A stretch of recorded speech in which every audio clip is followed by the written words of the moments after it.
J'ai commencé le taekwondo après le bac à l'Institut national polytechnique Houphouët-Boigny à Yamoussoukro. On était en 2002, j'ai commencé là-bas avec Feu Maître Seri qui m'a tout enseigné. J'ai vu beaucoup de choses.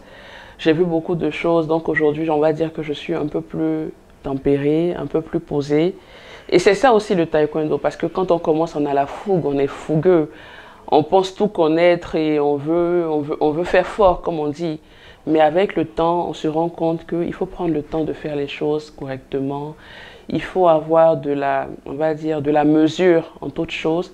Il faut être posé, il faut savoir prendre des décisions correctes et justes. Et pour prendre des décisions correctes et justes, il faut avoir de la mesure, il faut être calme. Donc il faut prendre beaucoup de recul. Donc inutile de faire des choses dans la fougue de la jeunesse. Je ne dis pas que je suis vieille non plus, mais avec de l'âge, avec l'expérience qu'on a pu avoir avec le temps qui est passé là, on voit les choses différemment. On appréhende les choses d'une autre manière.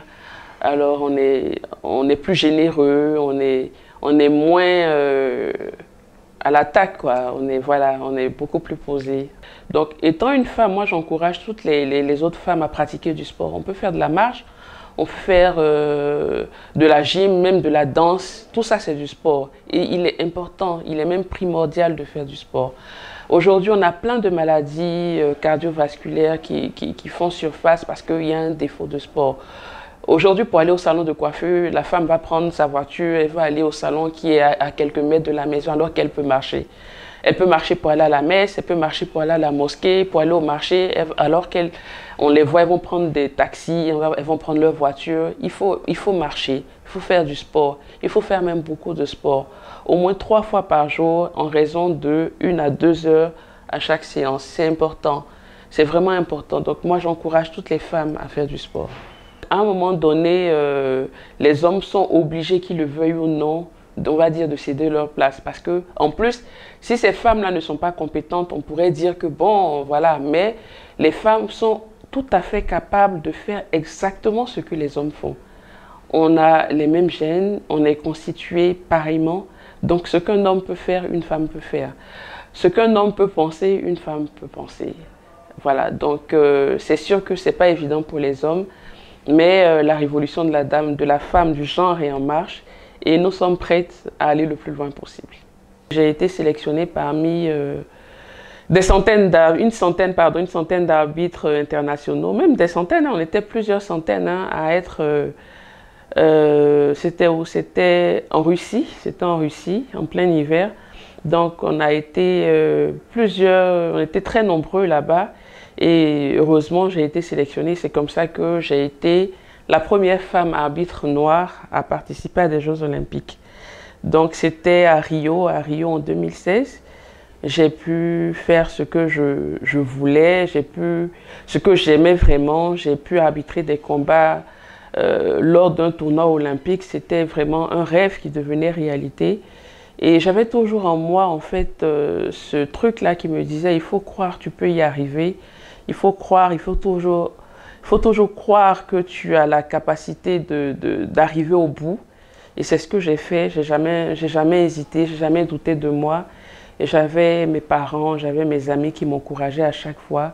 Et donc, c'est comme ça que je suis partie à Rio et je suis revenue avec 2 médailles, les médailles de Cissé Cheikh et celles de Ruth. Ce n'étaient pas des médailles pour moi, mais c'était des médailles pour la délégation ivoirienne. Et on va dire que voilà, tout le monde a profité, on va dire, de l'encadrement des arbitres parce que la préparation de ces athlètes-là, ce n'était pas seulement le physique et autres, il y avait aussi les règles d'arbitrage parce qu'on peut perdre ou gagner un combat avec les règles d'arbitrage. Donc, c'est ce qu'on a essayé de faire dans le cadre de la préparation de ces athlètes-là. Donc, leur victoire était aussi en griffe la mienne, c'était aussi la mienne parce que quand je voyais tout ce qu'on travaillait ensemble lors des entraînements, les test matchs, les enseignements sur comment jouer avec les petites failles qu'il y avait dans le règlement d'arbitrage. Je vois aujourd'hui que ça leur a permis de percer, comme on dit là, d'avoir ces médailles et puis tout le monde est content. Toute la nation a été contente de les voir revenir avec ces médailles. Moi aussi, j'étais très très contente et puis voilà. J'ai fait une pause à un moment donné pour avoir ma fille, pour avoir mes évolutions au niveau professionnel. Donc, on va dire quoi, d'ici quelques années, d'ici dans 2 ans, dans 3 ans, et pourquoi pas dans 10 ans, je peux toujours revenir là où j'étais et encore aller plus loin. Voilà, parce que ça a forcément un impact.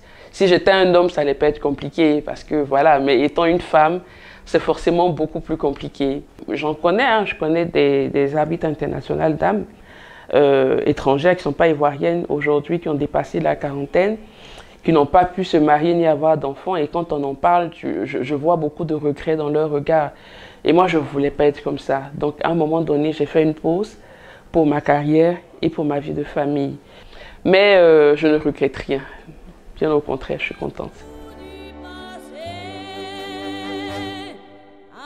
Avec mes souvenirs, j'ai allumé le feu, mes chagrins, mes plaisirs.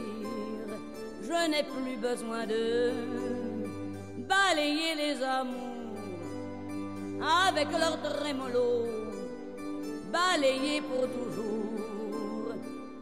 Je repars à zéro. Non, rien de rien. Non, je ne regrette rien. Ni le bien qu'on m'a fait, ni le mal, tout ça m'est bien